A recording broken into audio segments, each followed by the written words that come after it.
Welcome to the Halliwell Manor. I'm Max. And I'm Tina. And we're here to talk about Season 7, Episode 18 of Charmed. Little Box of Horrors. And this episode, it's Buffy. It's Buffy. We're fucking just straight up doing Buffy in this episode. I mean, they gave her Buffy Season 1 hair. No, they know they're doing Buffy. They're not trying to hide that they're doing Buffy. It's so obvious that they're doing... I mean, yeah, they're very upfront about it. But, like, I can't be mad about that. Okay, what bugs me, I really should have looked this up before we started recording, Mm-hmm. is Pandora's box. Can we talk about that for a second? Okay, that they've already done that in this show? Because they did. I don't remember that. Much like the writers, I guess.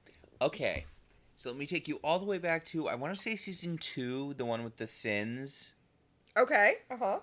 The sins are kept in a box, and Leo says it's something along the lines of, it's thought that that box is what the myth of Pandora was based off of, the box that contained all the sins in it. So much molecular combustion in this episode. Unless Leo just had no idea, which is possible, because remember, the box isn't in the Book of Shadows, and it seems like the White Lighters have no idea what's going on with the Guardians. The elders made the Greek gods. They should know about... Oh, God, I know, right? Also, on that note, the elders made the Greek gods. Get ready for that to not factor into this episode at all. Okay. I'm sorry, what was your continuity thing you had issues with? It wasn't a continuity thing. It was about Pandora's box. Oh. Okay. And like I said, I probably should have at least read the Wikipedia article for Pandora's box before starting this episode. Nah. But it's always really bothered me about Pandora's box. That hope was the last thing left in the box? Yeah, okay. So, does that mean Hope didn't get out into the world? Because that would mean that we don't have Hope in the world. I think the implication is that she lets it out of the box, too. Although, why didn't it come out with everything else? Or is the implication that Hope is, in fact, a bad thing? Oh my god, that's grim. Well, no, like in the Cloak and Dagger series, right? Dagger has the power to know people's greatest hopes, but she uses it against them. Yeah. Yeah. So, I don't know. That story's always kind of irked me a little bit. Like, I never really understand what that means. Like, I never really understood what the Greeks were going for. Don't open boxes, I think, is pretty clearly the moral of that story. Okay. Well, I guess I should have read up some more about it. But also, I wanted to be bothered that the sorrows of the world are still inside the box.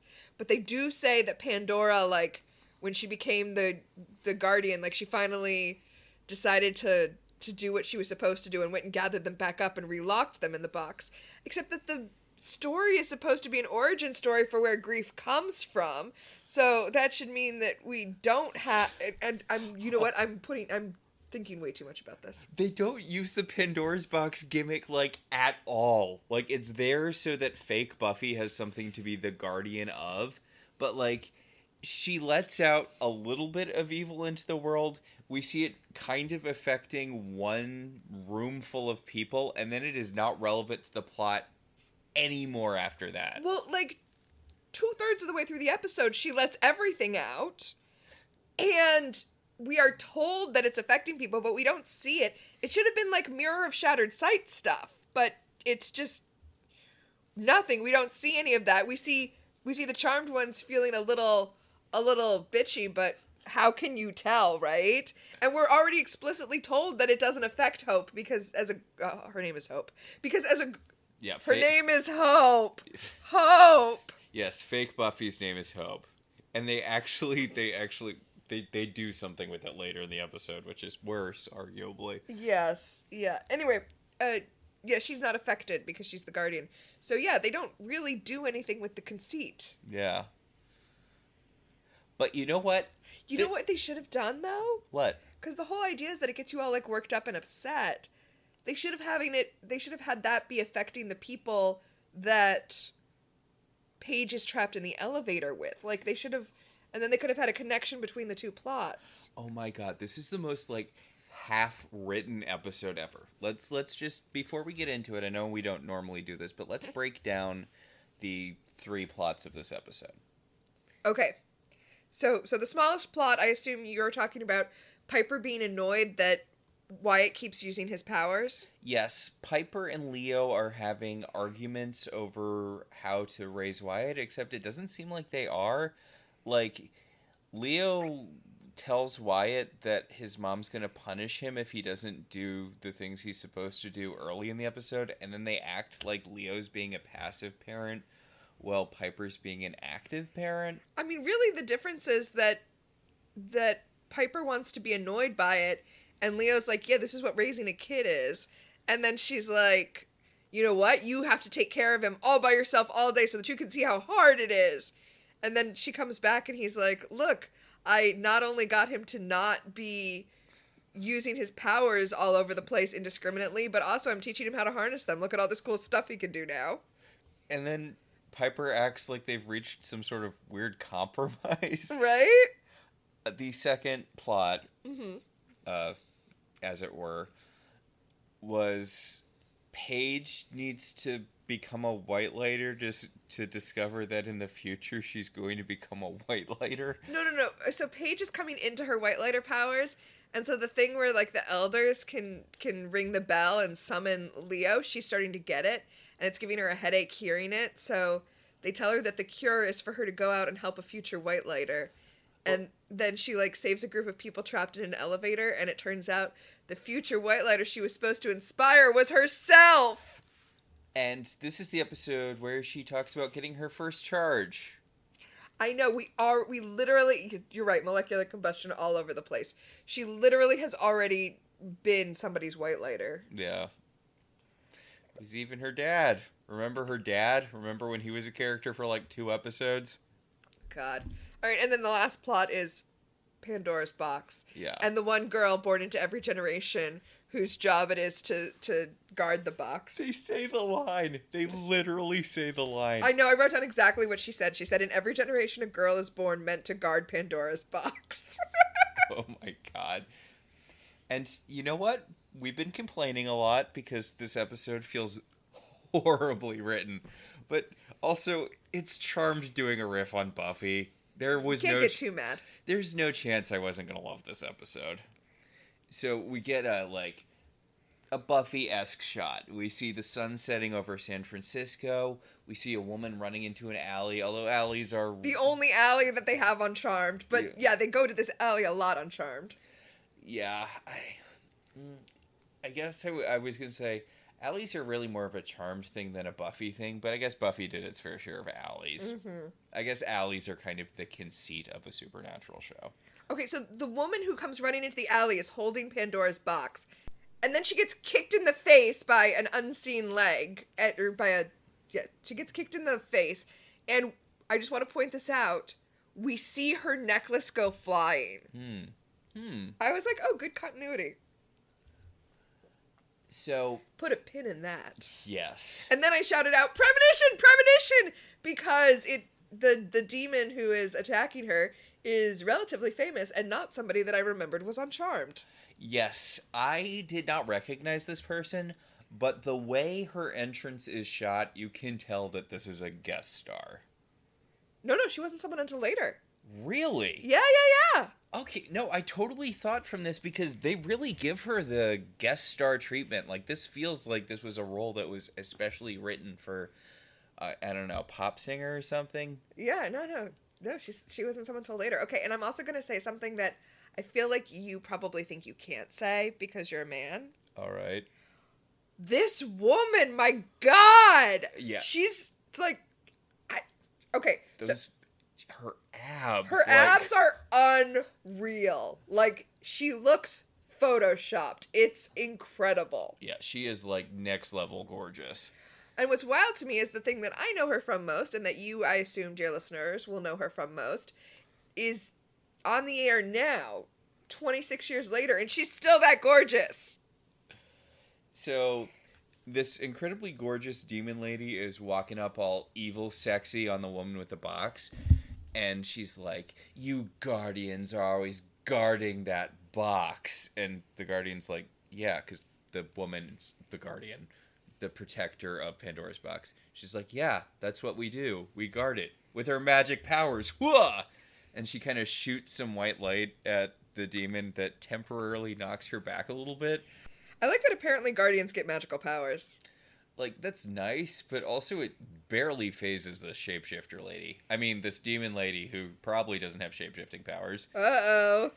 She throws a sigh at the Guardian. And I wrote in my notes, "You threw a scythe at my face," which is from the Buffy movie. But it turns out this was kind of doing the Guardian lady a favor, because they just start sword fighting with the scythes, which is not how scythes work, but, you know, whatever. And then, the Guardian lady got stabbed. Oh, no. Well, we actually do the thing that they do in movies where they're right up against each other when the stabbing happens, so you can't quite see who got stabbed. Yes, because we cut to Paige, who is having a drill effect played in her head. But also, I just want to point out that the show did the thing where we see the monster of the week, right? The demon of the week. And we see the innocent fighting. And then we cut to a very tight close-up of Paige's face, which is going to put you in the mind of premonitions, even though that's not her power. Because we have just given up on Phoebe having premonitions, I guess. Yeah. Phoebe did remember that she actually has some witch skills. She's created a dulling potion for Paige, which really feels like that has the chance to backfire horribly, but does not. Well, but she also asks her if she thinks it might be psychosomatic. But when she says psychosomatic, I think she really means, like, mystically metaphorical. Because she's like, you know, balance is an inner ear thing, and you've lost your balance now that you're not teaching magic school. Oh my god. She took one psych class, and now she knows everything. Also, like, what is Paige doing now? Nothing. She's trying to figure out her place. Oh my god. Your place was magic school. Yeah. It's being the headmaster of magic school before that got boring. But this conversation is interrupted. Paige is telling Phoebe off for... She's like, maybe the reason I've got this massive headache is because you're so perky all the time. And she does have pigtails. Yeah, although I'm hesitant to call them pigtails because what is going on Alyssa Milano's head is kind of strange this entire episode. Like, they've got so much volume. I mean, I'm very interested in that taupe shirt she's wearing. She's wearing a shirt that's, like, asymmetrical and off the shoulder, but in such a way that it doesn't... It's weird. It feels like it's going to fall off of her or not land right. It's weird. What if there was a sexy version of that sail the Little Mermaid wraps herself in the Disney movie? Okay, that sentence implies that sail is not sexy, but yes, you're right. That's what it is. It's the short version of the Little Mermaid sail dress. Anyway, Wyatt orbs into the room in a little bathrobe, and Phoebe's like, uh-oh, I thought someone was supposed to be taking a bath, and I'm like... But Leo chases down after him, and Leo's like, you better go upstairs and take your bath, young man, before your mother turns you into a toad. And for some reason, this is seen as Leo taking a light hand with Wyatt. I don't know. Like... I mean, he's using his mother as a threat, but it's not like he's just letting him do whatever he wants. Neither of them want to bind his powers, so I don't know what you want him to do, you know? And he doesn't have powers anymore, so he's chasing after him on foot. Like, what? I don't know what more is to be expected of Leo. Phoebe, I think, says the very gross line, magical boys will be magical boys. Yes! Oh, and then they say it again later at the end of the episode. Which, it's such a gross philosophy, and it doesn't even make sense. What's the bit from the Dungeons and Dragons movie that Chris Pine says where he's like, just because that sentence was symmetrical doesn't mean it's right. That's true. Also, or just because that sentence is symmetrical doesn't mean it makes any sense. Also, the whole thing is that he's supposedly entering the terrible twos. So the idea is, imagine how much worse tantrums would be if the child also had magical powers. But as we mentioned last week, these twins who play Wyatt were cast, it seems, for their complete lack of affect in anything.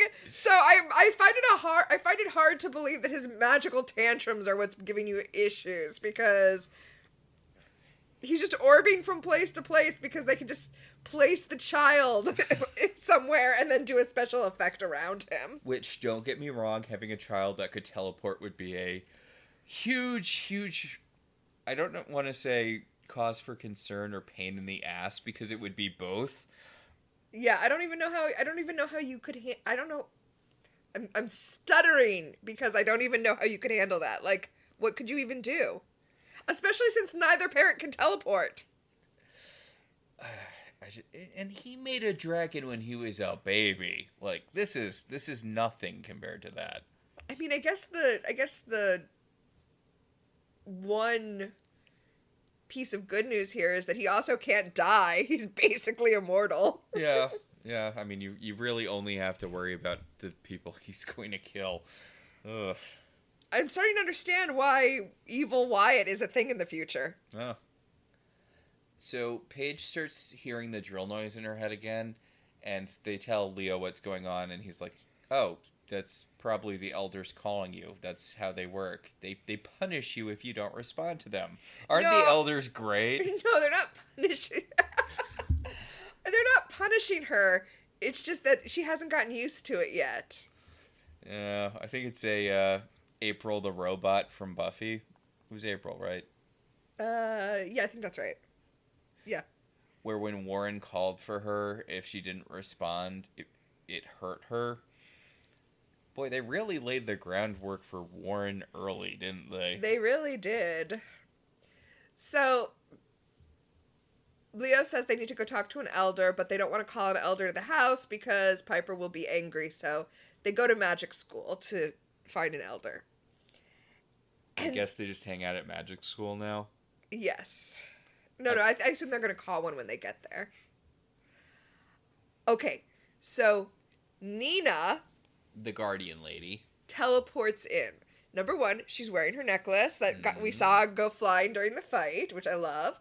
And also, I really like that her teleport looks the same as or similar to the sorrows that we'll see come out of Pandora's box later. So you could, yes, but also you could theoretically think, okay, this is a guardian power, even though, as we have already said, basically, it's not Nina, it's Katja. Nina's dead. She died. Katja is the demon lady. I don't think we said her name. Oh yeah, Katja's the demon lady. But yeah, I don't know. It's weird. It feels like someone both tried too hard and didn't try enough with this episode. Like, there's a lot of little stuff. I mean, somebody had an idea and then no one fleshed it out. Someone had like 5 ideas. And I noticed that we saw a shot of Alcatraz, which I don't know if we had seen that before.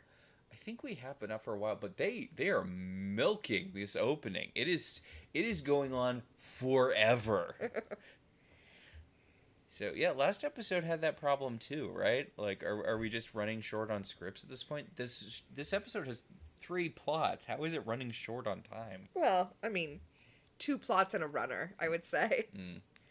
I do appreciate that when we come back from credits and we're up in the attic and Piper's looking through the Book of Shadows, she's like, yeah, Excalibur's real, so of course Pandora's box is real. I'm good with that, whatever you say. Also, Phoebe brings Nina. I'm just going to say Nina until she reveals that it's not Nina. Yeah.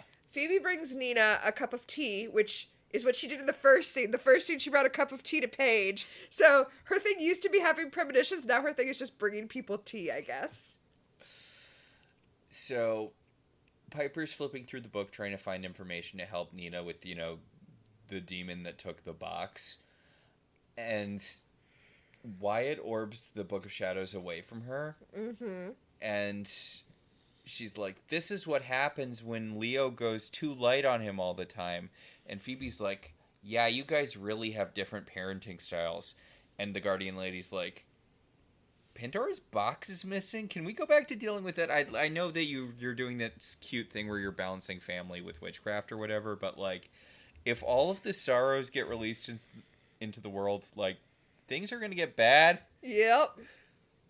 So we learn from Nina that not only is a new guardian born into every generation or whatever, but it's into every generation is born one girl. She alone will guard Pandora's box. Mm-hmm. But it is the job of the previous guardian to train up the new guardian. And I guess she hasn't started doing that yet because she doesn't know who the new guardian is. And she says that the box must have sensed she was in danger and gone to the next guardian.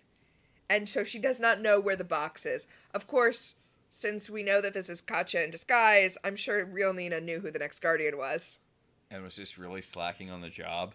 I mean, maybe there's a certain age at which they start training and she hadn't gotten there yet. I don't know. Yes. Or maybe she did lose track of her the way that the Watchers lost track of Buffy in the movie, and that's why she didn't get her training. Mm. And I want to say that I do like that they cut out the Watchers from this. There are no Watchers. The Slayer trains the next Slayer. That is nice. So, we see not Buffy, seriously. She has the season 1 hair. It's so specific. You keep talking about the hair. Yeah. But I want you to also notice, it's hard to see now because she's wearing a jean jacket. But as soon as she takes her jacket off, I want you to notice what she's wearing, too. Okay.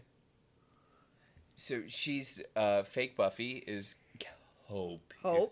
Hope is consoling her friend because a guy didn't call her or called her wrong or something. A guy said he wants to talk, so now it's going to be like a breakup. Yeah, they're doing kind of a Buffy speak young person conversation about relationships thing. I just want to put this out there. I'm going to call her friend Fake Willow. Fake Willow has a real name, but I don't remember what it is. It's Darcy. Darcy. You should have just made them girlfriends.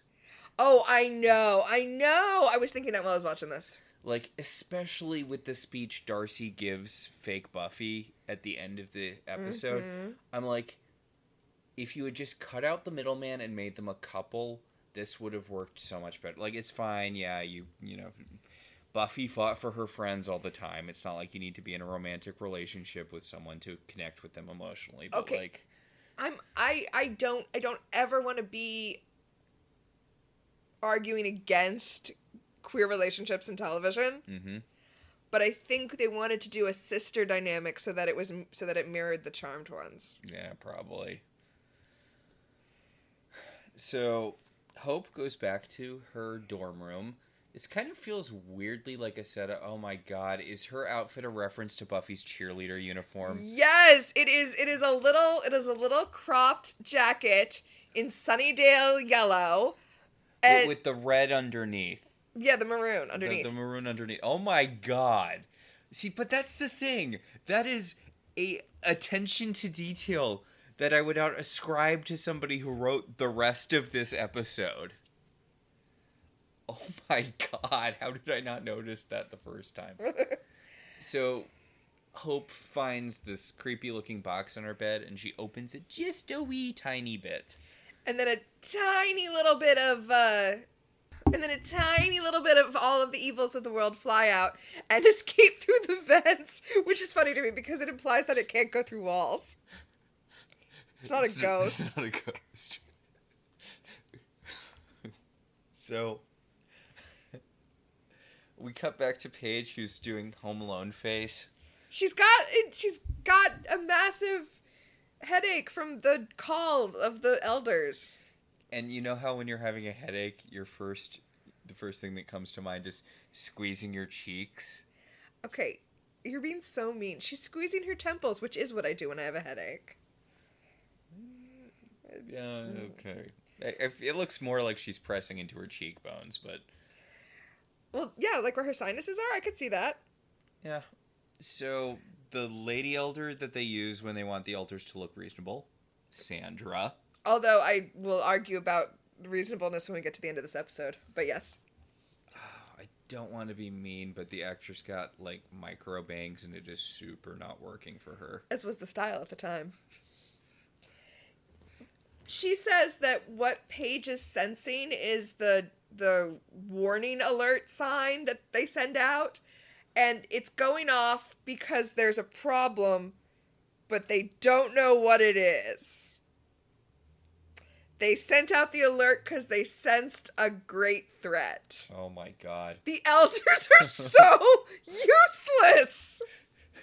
Hey, everyone, I want you to know that some new evil thing is happening, so I'm going to give you a heads up by use of splitting migraine.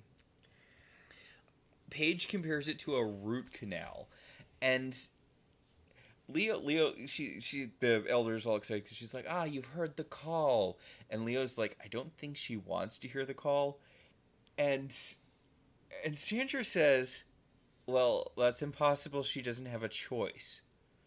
So every other white lighter on Earth got to choose. Mm-hmm. But since one of Paige's parents was a white lighter, she just has to do it. Well, she doesn't have to do anything, but she's not going to be able to turn off the alert. The white lighter says you may as well say you don't want to breathe. Like, it's just biological. It's just in your DNA. There's no escaping it. That's just genuinely fucked up, though. That's the theme of this show. There's no escaping your DNA / destiny. I mean, I guess Buffy kind of talked about that too. You know, it's having a job that you can never quit that doesn't pay you.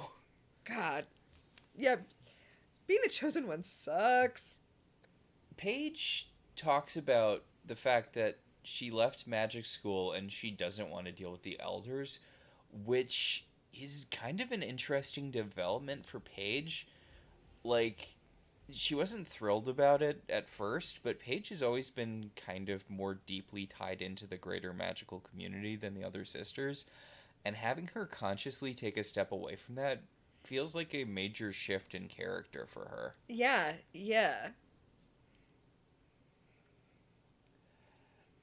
Paige has always been the one running towards the occult, and yeah, you're right. Now she's taking a step back. So, Leo floats the idea that maybe it will help her Pandora's box has been stolen alarms if she helps a future white lighter. Which, I guess if you start a white lighter task, it overrides the alert or whatever. Okay, so first of all, remember, they left before all of the Pandora's box stuff happened, so they don't know about that. They don't know that that's why the alert is going off. But the idea is that if she helps a future white lighter, it will help her figure out how to, like, hit the snooze on the alarm in general.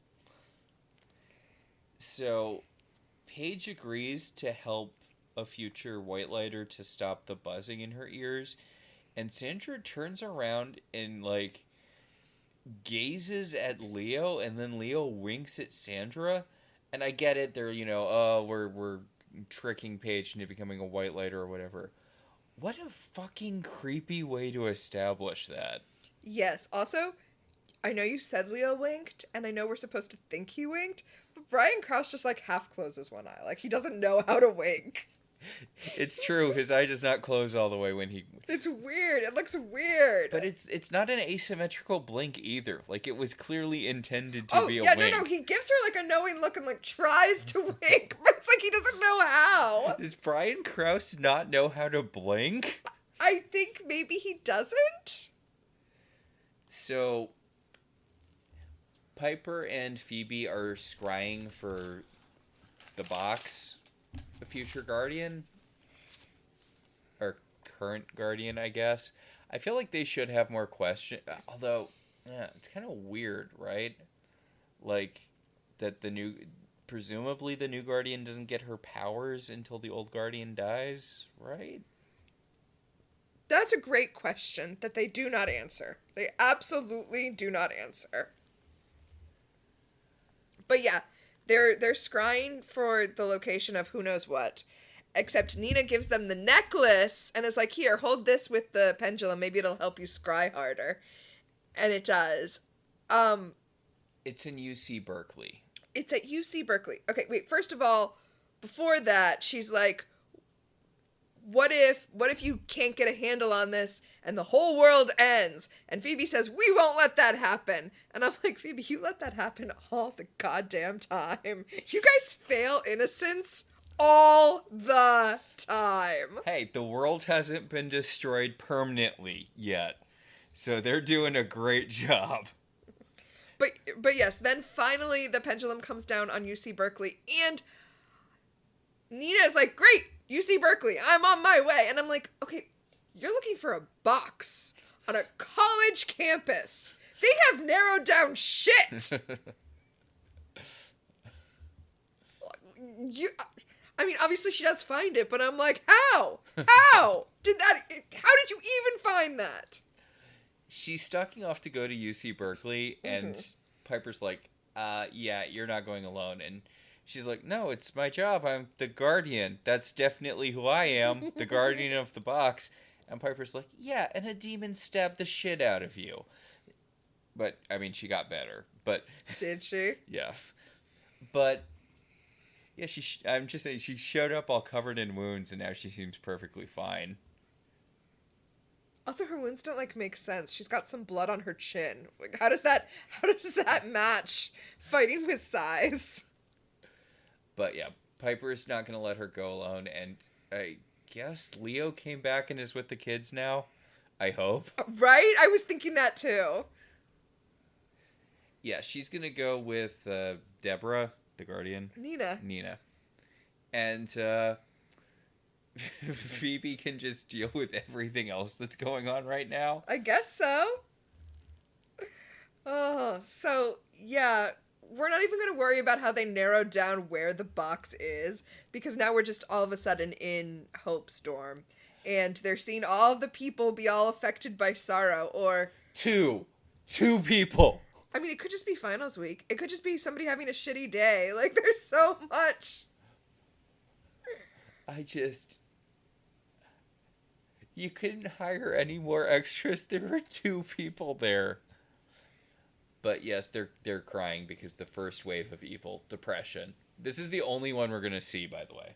The first wave of evil has escaped. And Guardian Lady door scans the door, and she's like, oh, I can sense that the box is here.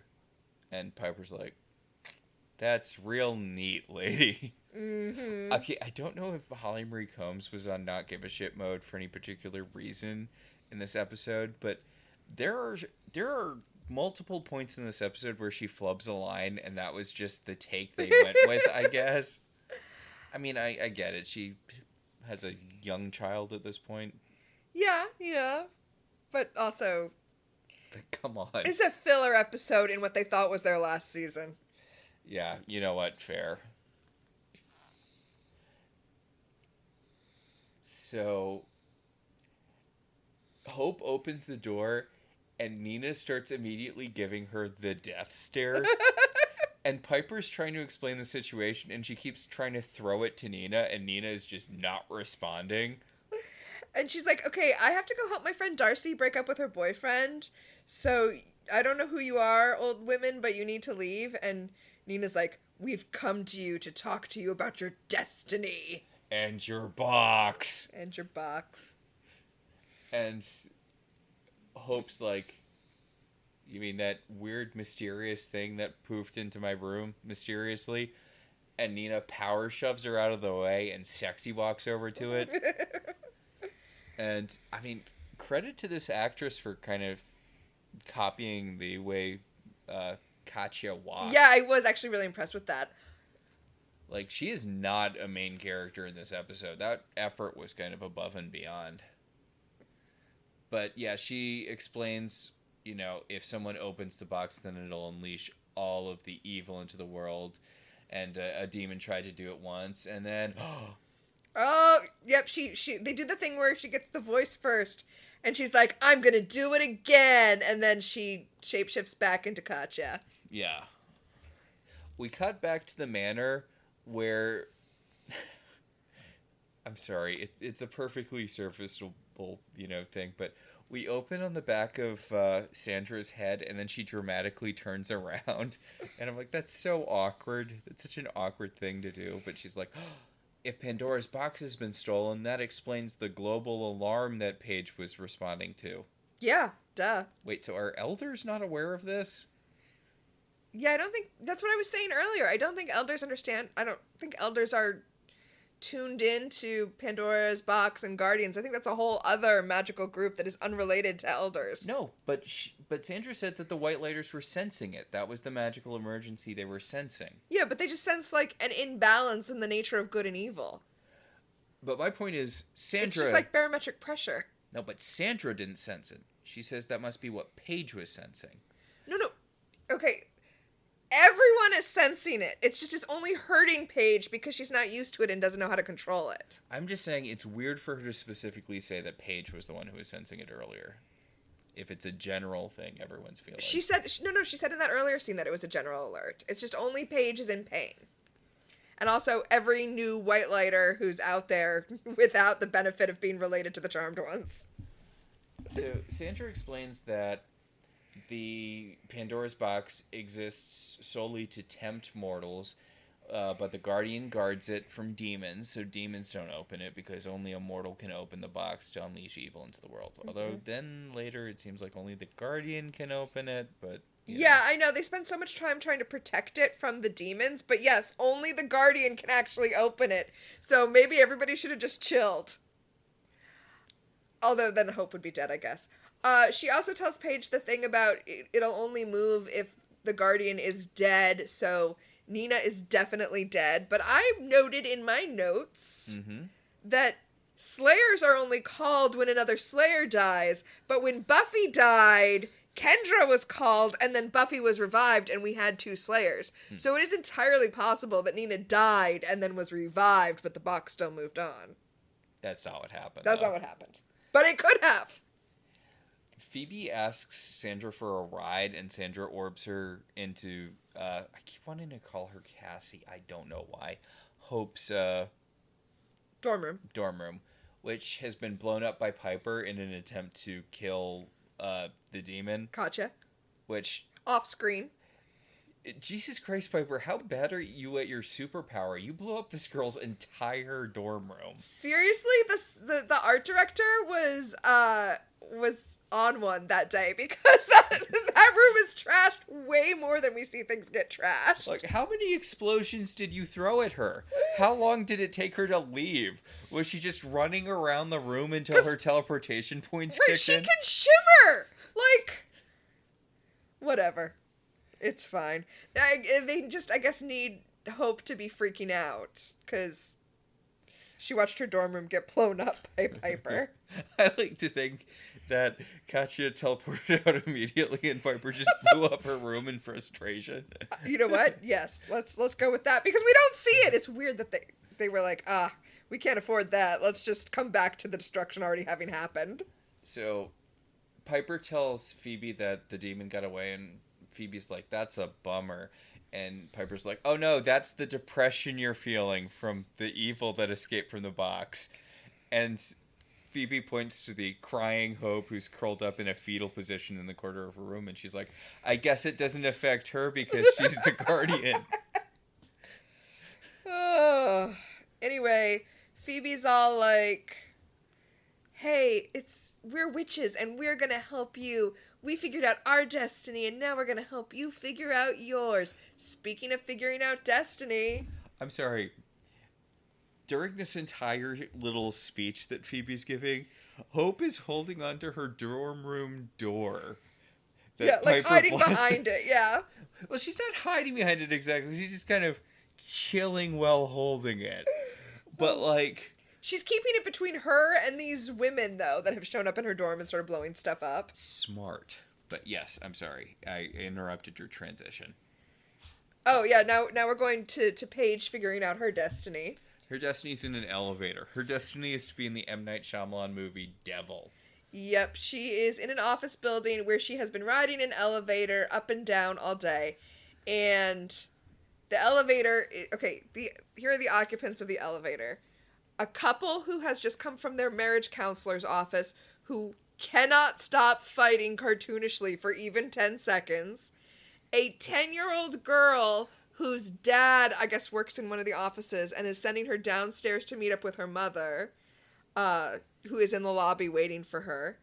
And a man who I think we're supposed to read as being, like, a jerk, but I would argue he doesn't actually do anything that jerky. Yeah, like, I'm aware there's a whole dynamic thing here with gender or whatever, but, like, he makes small talk that might be flirty with Paige a little bit in an elevator, and she acts like he's major league creeping on her for some reason when he's like, hey, this is kind of a weird situation to be caught in, but, you know, I've got some nice company. And she's like, fuck you, dude. Put your dick back in your pants. Well, before we even get to that part, like, as the elevator doors are closing, he's running down the hall, and he's like, hey, hold the door, and nobody holds the door, and he has to kind of do the thing where he, like, throws his briefcase in front of him a little bit to catch the door, and then he's like, thanks, that was nice, and then everybody's acting like he's the asshole. Seriously, like... Hold the door for him! My God, what's wrong with you people? It's funny because this is this dude's, like, worst day ever. Yeah. Like, he's being portrayed as the villain when a series of horrible things happen to him for basically to teach Paige a lesson. About believing in herself, by the way. The elders got this man to electrocute himself to teach Paige about self-confidence or whatever. Oh, and they also gave a little girl an asthma attack. Because the little girl has asthma. We're establishing so much shit right here. So, yeah, the little girl is in the elevator. The couple that's been fighting, the little girl and the jerk businessman. Yeah, the quote-unquote jerk. Yeah.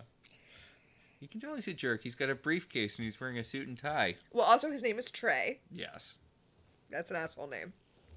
So, yeah, the elevator stops. The couple's still fighting. The little girl is scared.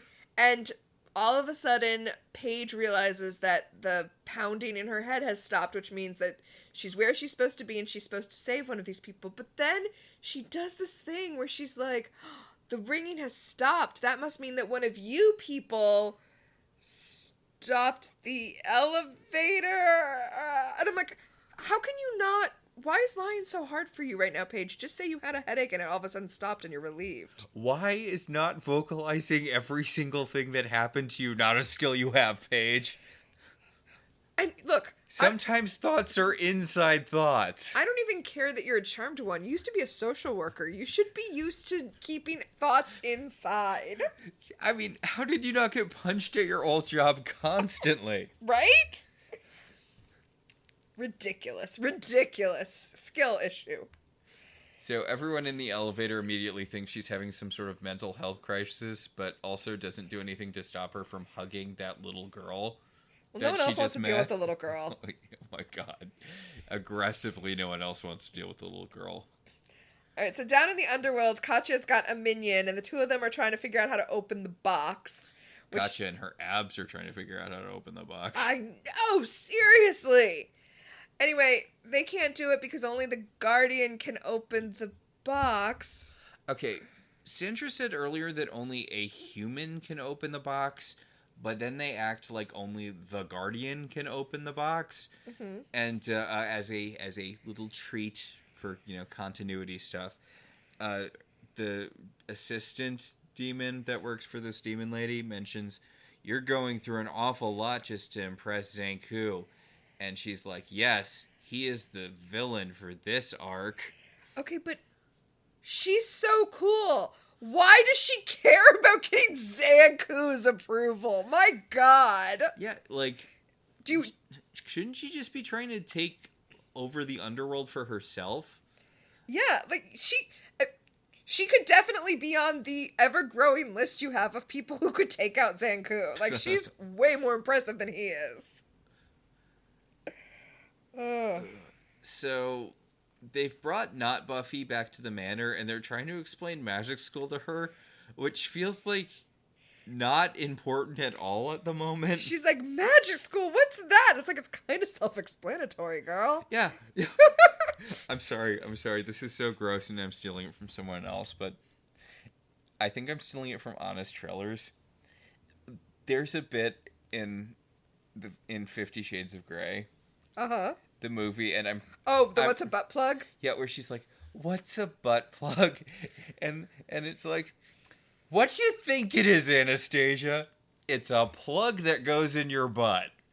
It's written on the label for you. What's magic school? What the fuck do you think magic school is?" Okay, but maybe that's just how Hope is, because she's like, I don't even know if I believe in magic. And then Wyatt orbs it, and she's like, oh my god, magic! Didn't she just watch Piper blow up her entire dorm room with magic? For no reason, yes. What is happening in this episode? And Piper's like, Leo, you need to do some goddamn parenting around here. And Leo, like, grabs that baby and runs out of the room. Oh, and then Hope is talking to Phoebe, and she's like, oh, I don't want to do this. Can't you just, like, write a spell? And Phoebe's like, I wish I could just write a spell, but this isn't season 2. Yeah, she's like, I know it sounds bad, but destiny is what you're destined to destiny. And fake Buffy's like, well, I can't deal with this. I'm getting a call from that girl who should Darcy. be my girlfriend, but is instead my best friend. Yes, Darcy. Fake Willow. I have to go to her side. She needs me. And Phoebe's like, Hope, no. And Hope turns around and, like, light blasts her. Like, throws her into a wall really hard.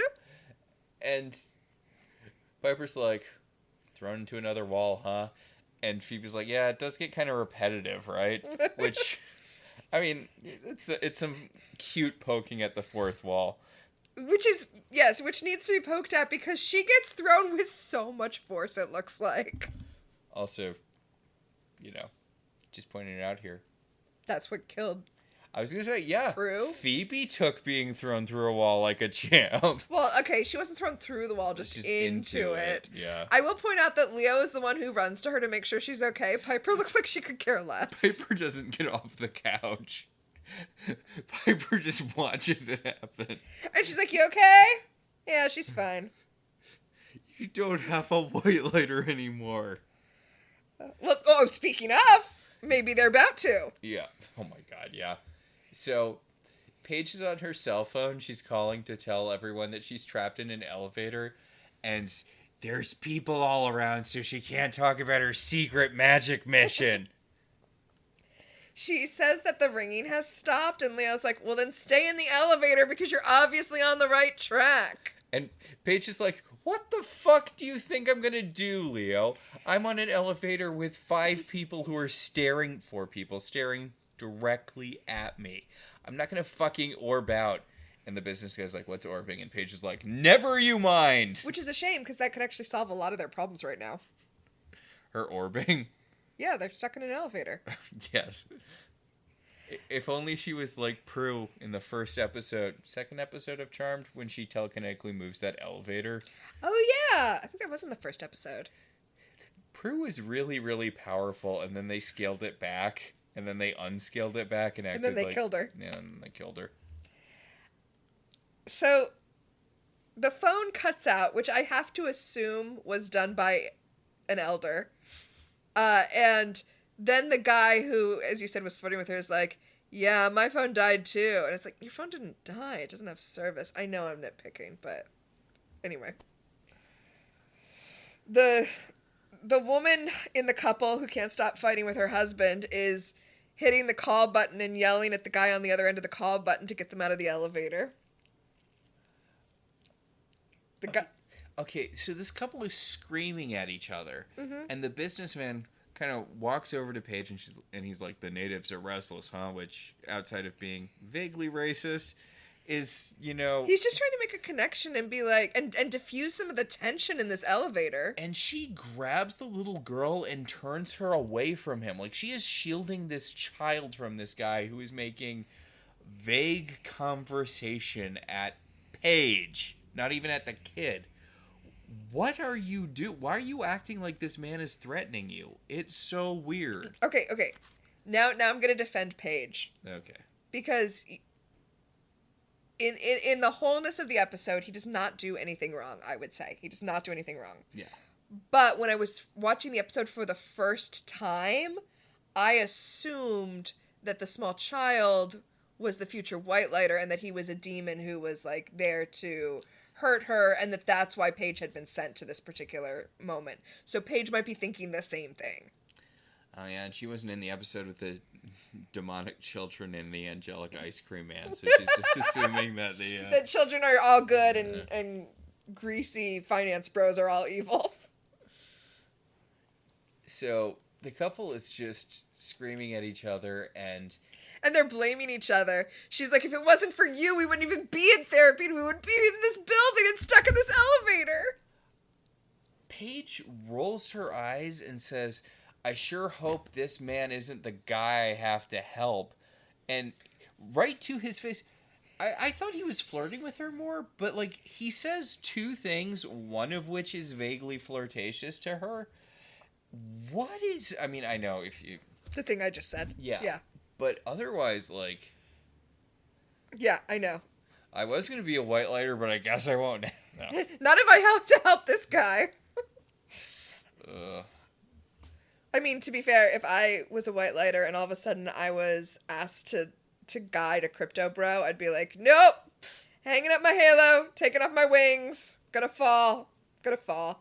Paige looks away from the little girl for like a second, and the little girl starts coughing. The little girl starts coughing, and she's like, I'm sick, I have asthma. And Paige is like, you have an inhaler, right? And the girl's like, my mommy has it. And it's like, she should have her own inhaler. I mean, I guess she's... No, if she was visiting, does her dad have one and her mom has...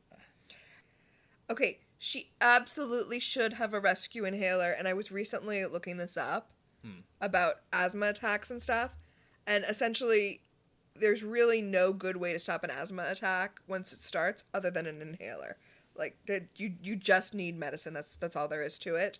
And I was on Reddit looking at some asthma boards, and people were talking about how, and it does happen. I mean, because people were talking about getting caught without inhalers all the time, and then other people in threads were like, yeah, that's why I always have two. I always have one that I put in my pocket, and I have one that I keep in the car in case I realize I forgot to put it in my pocket. Like, you need your rescue inhaler with you basically at all times if you're going to have an asthma attack. And then people were talking about how, like, I hadn't had an attack in a year, and I got complacent, and I forgot to put it in my pocket, and then I had an attack, and it was a nightmare, right? It's like a thing. Mm-hmm. And also, people die of asthma attacks. Like, I think it was something like 10 people a day in America die of asthma attacks. Jeez. Like, yeah, it is which is to say, unrelated to this episode, I had recently been researching asthma. So when it came up in this episode, even though none of the writers care about how asthma actually works, I was so worried. I was like, no, this is serious. You need to take it seriously. That is all. It's fine.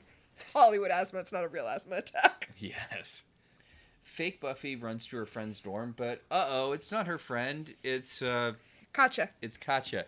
And Katja does the thing Vampire Willow does, where she runs her fingers through fake Buffy's hair.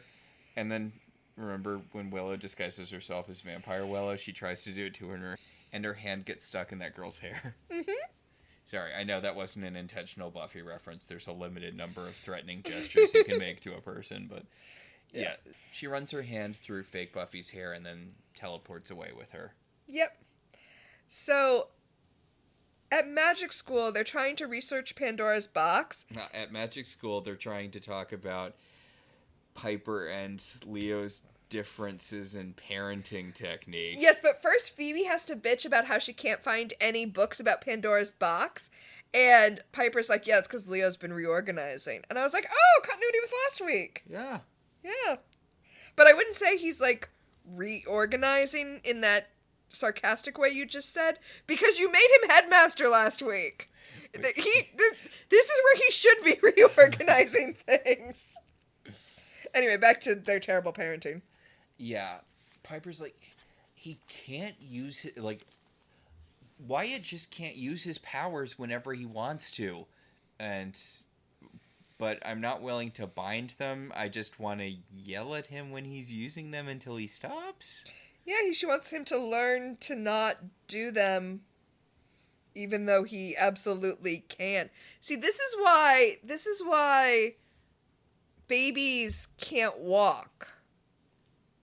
They have to learn how to walk so that we as parents have a fighting chance of keeping up with them. But Wyatt was born with his full powers, so they have no chance to, like, rein him in.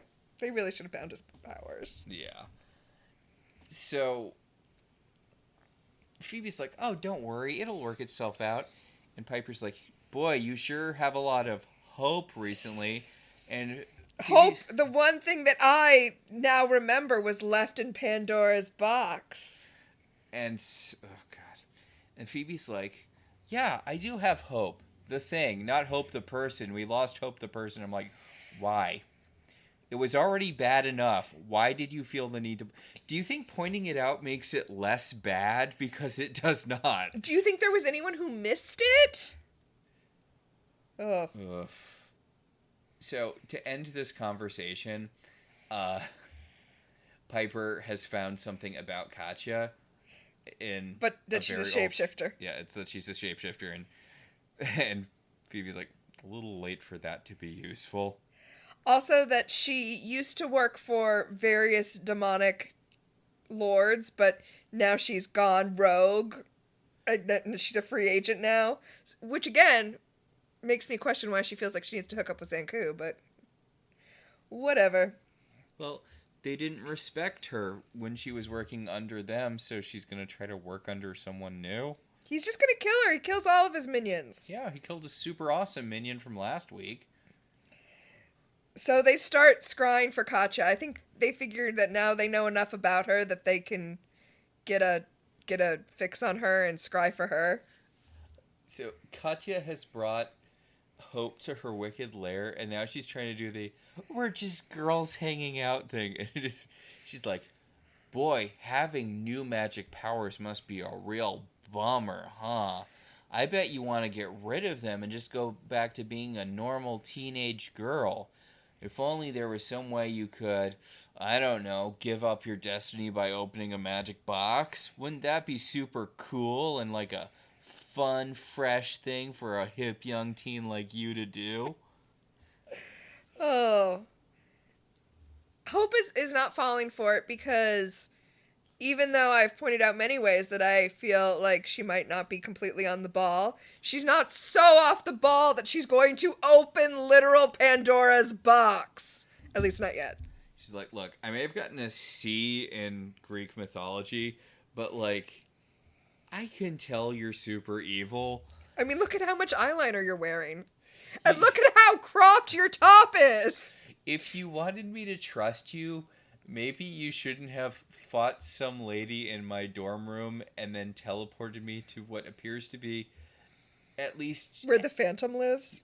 Yes, I was going to say hell or hell adjacent, but yes, where the Phantom lives. There are just so many candles! And a sarcophagus for some reason. I feel bad for the PAs who have to go around and light all those candles before every shot. Do you think this is what they did to warm up for The Bachelor? Because there's not as many candles as there are in The Bachelor. Oh, imagine putting that on your resume. Like when you're applying to work on The Bachelor, you're like, hey, I was a PA on Charmed. I can go around lighting candles like no one's business. So fake Buffy is aggressively not buying this, and Katya's like, okay, look, we also kidnapped your friend in case you weren't being, cooperative.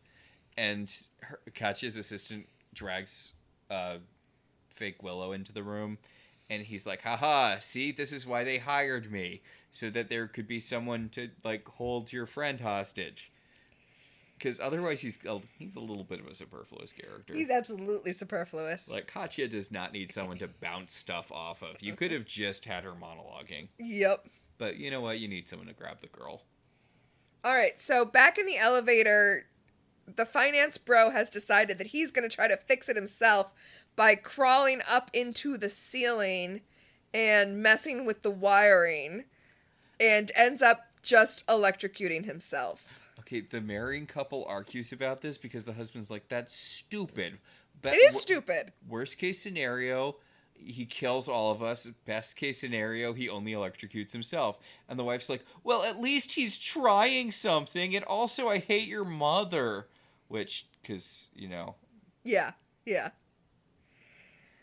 So, the electrocuted guy, the guy gets electrocuted and his, limp corpse falls, his smoldering corpse falls out of the ceiling. And then finally, Paige is like, oh, okay, I had to take first aid training when I was a social worker. I'm finally in my element. Okay, let's do this. Well, wait. Before that, the little girl, realizing that things have not been around her for 15 seconds, starts having an asthma attack.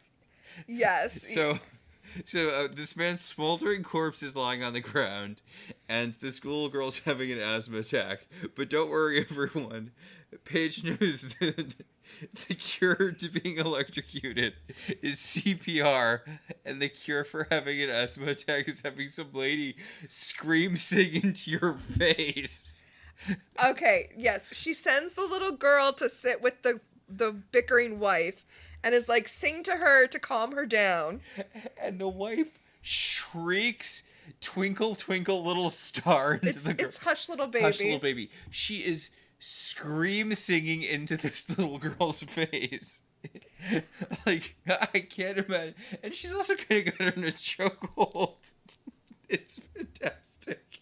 It's fantastic. Okay, I was more distracted by the CPR. I just want to say something about CPR. Yes. Chest compressions are really important. If you can do chest compressions until the ambulance can get there, you give people such a higher chance of survival. Mm-hmm. But also, there's a YouTube channel I really like, Dr. Mike. Mm-hmm. And one of the things he does is, watch medical shows and criticize how they're not, good. Yeah.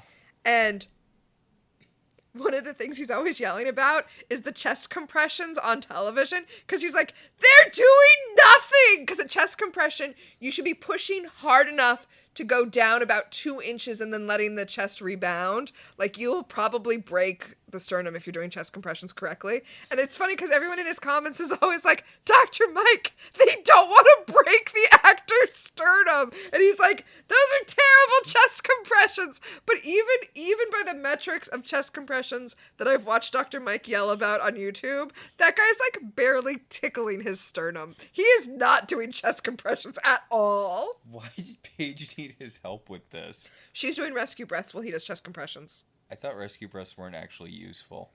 That was going to be my time freeze. Oh, sorry. But, yes, this entire scene is fantastic.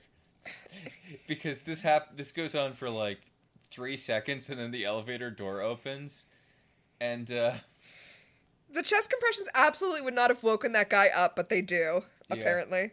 And that saved that bickering couple's marriage. Well, she saw her husband being a hero, and it made her all hot. And the electrocuted guy looks up at Paige, and he's like, thank you. And she's like, you didn't deserve it. Oh. All right, back in hell. The little girl immediately stops having an asthma attack when she sees her parents. Or her mom, at least. Maybe she was actually having a panic attack. That would have made more sense. I mean, she's 10, though. And 10-year-olds in 2001 didn't have panic attacks. That's a relatively new development. I'm just kidding. I'm sure they did, but, So, Hope back in the underworld, probably. Sure. Hope opens the box, and all of the evil comes out, and the demon lady's like, cool, I'm gonna kill you now. And Hope's all, you said you wouldn't. And the demon lady's like, yeah, I'm a fucking demon. Of course I'm gonna kill you.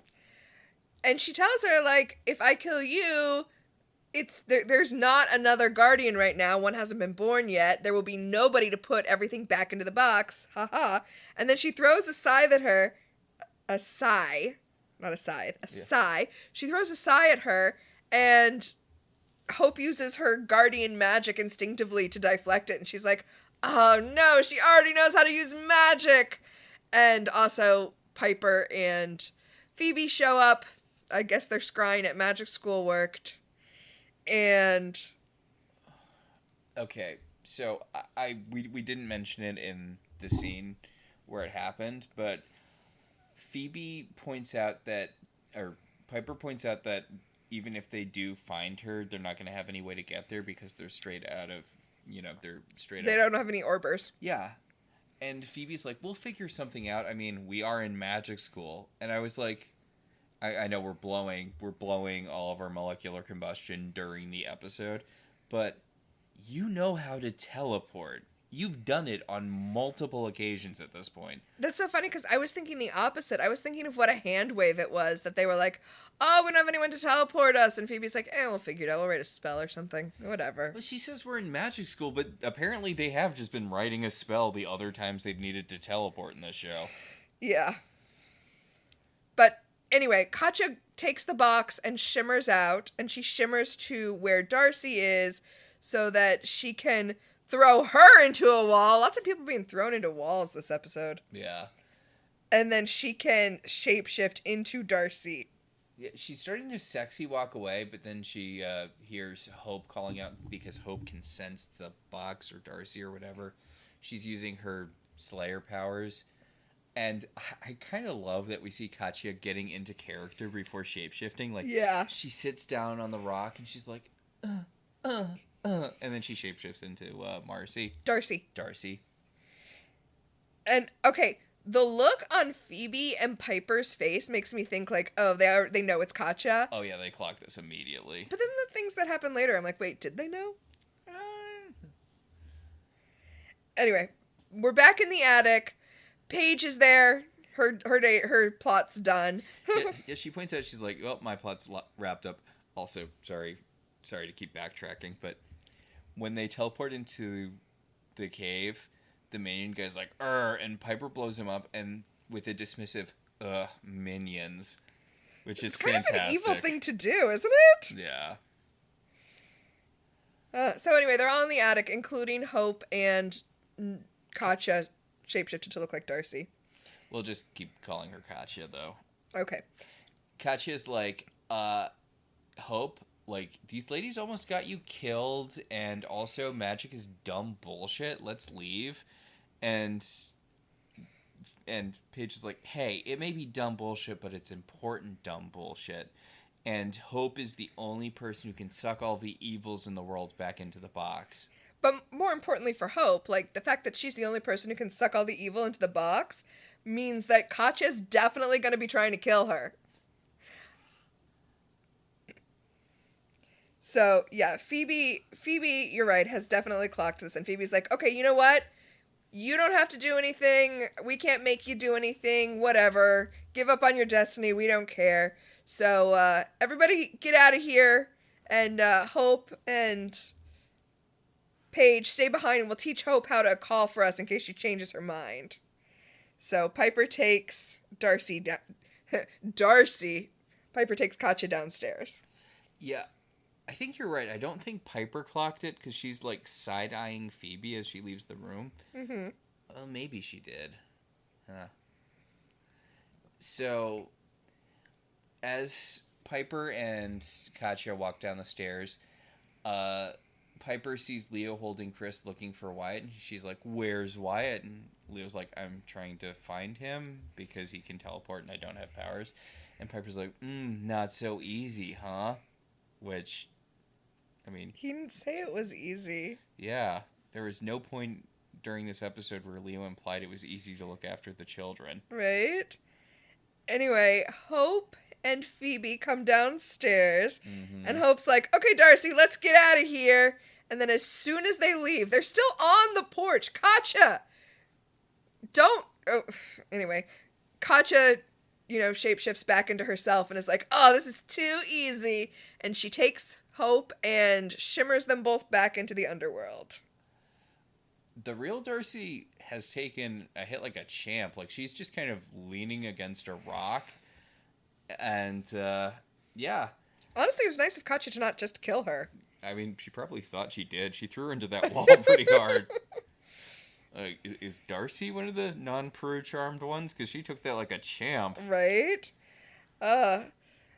Hope is all like, you heard me when you were shapeshifted to look like Darcy, and I said I didn't want anything to do with this. You can just let us go. And she's like, yeah, but Pandora said that too. And then she was like, I guess I better save the world. And she took the box and locked everything back up. So I gotta kill you now. Yeah, Pandora embraced her destiny, so I can't risk you embracing yours. And I want to point out how much what happens next devalues the whole... It devalues Hope's entire story arc, because when Katya throws her sai at Hope to kill her, Hope orbs the sai out of the way. Yep. And Katya has the amazing line, but Guardians don't orb. And Paige says, because it was Paige shapeshifted to look like Hope. But White Lighters do, and White Lighters can also shapeshift, which is true, although it looked like she glamored herself, which is a witch thing, but nah. She says orbs can be used to make you look like someone else, which doesn't feel right to me. But whatever. We're in the home stretch. I mean, the thing is, it is a White Lighter power, but also it looked like Paige used the glamour spell that the other sisters use. But whatever. She shifts back into herself, and then she vanquishes Katya.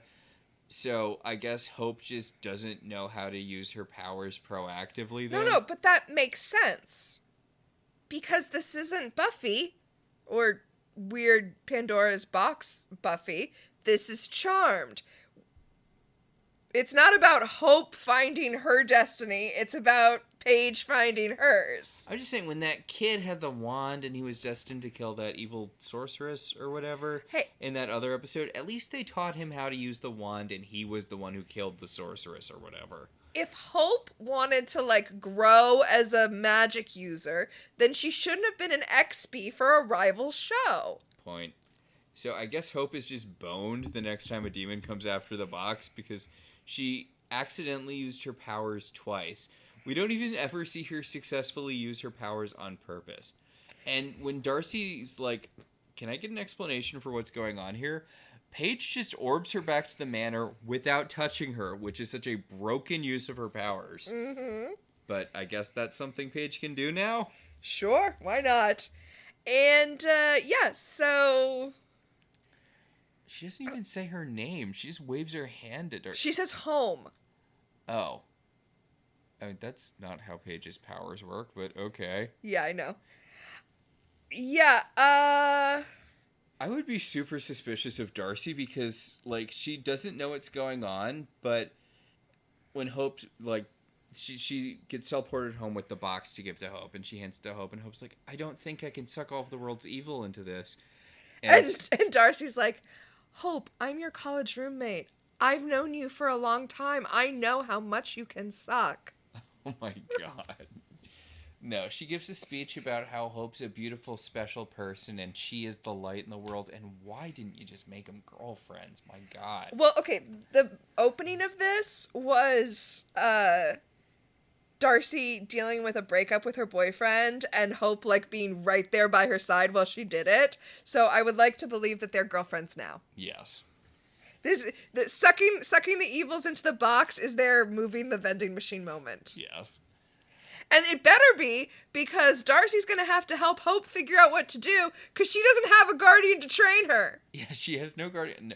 Not that it helped what's her face much at the beginning, Nina at the beginning of the episode. Maybe it is a good idea to have watchers who aren't being killed by vampires who can train the next Slayer.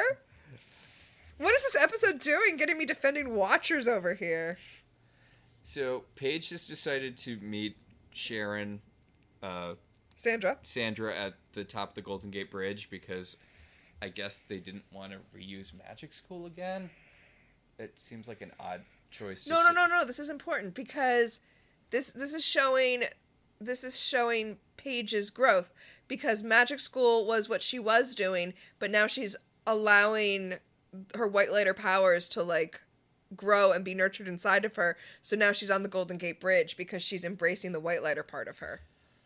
And okay, this is I put so many pins and things for this scene because Sandra is like, look at you, Paige. You were able to save Pandora's box and do the white lighter shit, and didn't it feel good to have something separate from your sisters? Something that was just yours? Something that wasn't about being one of the charmed ones? And I'm like, holy shit, this is part of an elder plot to break up the charmed ones. Right? I mean, yeah, basically. She's being like, being a white lighter will get you out of your house and you'll have to deal with your sisters less. And Paige is like, oh, that does sound nice. And then Paige asks who the future white lighter she was sent to help was, and Sandra says, but Paige, it was you the whole time. And Paige is like, yeah, what future white lighter was I supposed to help? You. And look what I wrote in my notes. I wrote boo with 6 O's. No. It's so cheesy. Way too cheesy. Charmed. Speaking of cheese, we go back to the manor where Piper confidently smugs into the solarium and where Leo is playing with his sons, and she's like, so how was your day? And he's like, oh, I think you know how rough it was looking after our children. And she's like, well, I guess we both learned a lesson. Which, how? What? How? What? Okay. Yeah, no, I honestly don't know what we were supposed to learn here, other than Wyatt accidentally hit himself in the head with a toy when he was orbing stuff willy-nilly, and now he's not going to do that anymore, but also Leo's teaching him how to use his powers responsibly. And also, I just want to point out how many of the toys that we see Wyatt playing with in this episode are blocks and boxes, because it's Pandora's box episode. So, Wyatt shows Mommy what he's learned by orb teleporting a bunch of objects in the air and then telekinetically lifting them there, which, okay, I mean, this feels a little basic for Wyatt, but okay. The end. The end. Okay, I know we complained the entire time. I had a really good time with this episode. Yeah, no, I really like this. It's dumb as all get out, but it's fun. It's Charmed doing Buffy. That's not gonna, it's not gonna not be fun. I'm really excited for next week, though. Oh my god, I am too. We've said a lot of horrible things about the late seasons of Charmed, and there's a lot. And the early seasons of Charmed. Yeah, but I mean, there's a lot, we are deep into the everyone's given up seasons of Charmed, but there's still so much fun stuff here, and it's the ugliest demon in the underworld. I love her so much. Oh my god, okay, hold on. I like how the ugliest demon in the underworld is like a 5. Well, I mean, that's why they had to show us Katja this week. Yeah, okay, so the next episode is called Freaky Phoebe, and the plot description on Peacock is: a powerful sorceress casts a spell on Phoebe so their souls switch bodies. Hey, guys, what if there was a woman who was, like, not supernaturally hot? What if there was a woman who just looked like someone who had, like, a day job and not a ton of time to do makeup? What if there was a woman with a somewhat unflattering haircut? Charmed would know nothing about that. Ooh, burn. I do want to point out that Sandra fixed her bangs in the second scene she appeared in. And I'm like, okay, did they grow out, or were they just at kind of a weird angle? I do not know, honestly. Because they look a lot longer, but, They were, like, sideswept. Yeah. So, much like the Charmed ones, we have our own power of 3. The first power in her pack is Premonition, who in this episode was, or will become famous. Okay, so Katja was played by Michelle Hurd, who is Raffi on Star Trek Picard. Oh. She's a major player in the modern Star Treks right now. Oh, cool. So that's, when I saw her, I was like, ah! Because I did not remember her being on Charmed at all. Yeah, like, I really thought that she was a guest star, because they really did this character up for someone who, granted, does get casually vanquished by Paige at the end. But I think they just knew how hot she was. Yeah. And honestly, still is, 26 years later. Yeah. I also, speaking of time moving, the little girl who was trapped in the elevator is Samantha Hanratty. Okay. Who is young Misty on Yellow Jackets. Oh. Huh. Which is wild. She looks so different without the misty hair from Yellow Jackets. So, maybe she was the child demon, as you said. Yeah. For those of you who have not seen Yellow Jackets, Misty is a frightening character who, as an adult, is played by Christina Ricci and is incredible.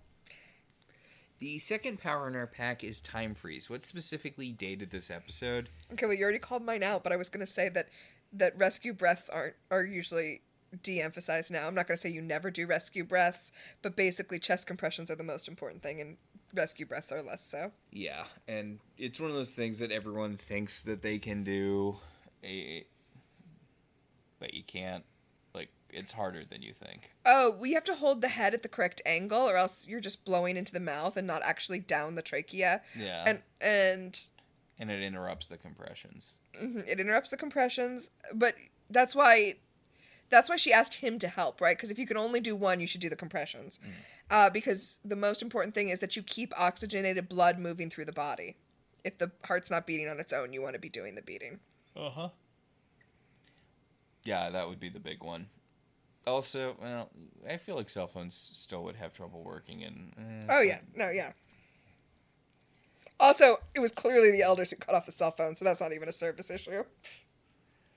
The third power in our pack is telekinesis. What, if anything, genuinely moved you? I mean, I guess when Darcy's giving the speech to Hope about how she believes in her. Yeah. Even though I made an oral sex joke just now. It still did genuinely move me. It's real. Yeah, it's a really sweet moment, and the actress, the Darcy actress, did a great job with it, considering they gave her basically nothing else to do the entire episode. Honestly, she was a better actress than the Hope actress. Yeah. Who was fine. There. A graduate of the Wyatt Halliwell School of Acting. Yeah, she was just kind of wide-eyed staring for most of it, which I guess that's what the role called for, but still. Yeah. She did not bring anything extra to the role. Yeah. Unlike Craven from last week, who brought all the extra to the role. And much like the Charmed Ones, our powers have grown over time. We talked about it throughout the episode, but this was a big one for molecular combustion. What in this episode blew apart continuity. Okay, we already dealt with Pandora's box. The Charmed Ones know how to teleport. Paige has already had a first charge. It was her dad. She's already done a bunch of White Lighter shit. Mm-hmm. Like, the continuity with last week struck me as weird given how much this missed. Yeah. I mean, you basically called it all out, but yeah, there was a lot. Which makes sense because it's like Piper in the dorm room. Just molecular combustion all over the place. Blowing up everything. I think that'll about do it for this week. I think that will do it. Our show is partially listener supported. If you want to be one of the supporters, head over to our website, www.welcometotelevision.net, and click on our Patreon link. We'd like to thank our current $5 and above patrons, Beryl, Patricia, Rosa, Alex, Becca, Carolyn, Cassidy, Daniel, Alicia, Hoops, Jen, Javier, Maricruz, and Randall. If you'd like to support the show in other ways, you could always rate and review us on Apple Podcasts. It helps other people find the show. If you want to talk about this episode, or any episode of any television show, you can email us at ilovetelevisionzines@gmail.com, or you can find us on Blue Sky at Welcome to Television. So until next time, I'm Max. And I'm Tina. And this has been Welcome to Halliwell Manor.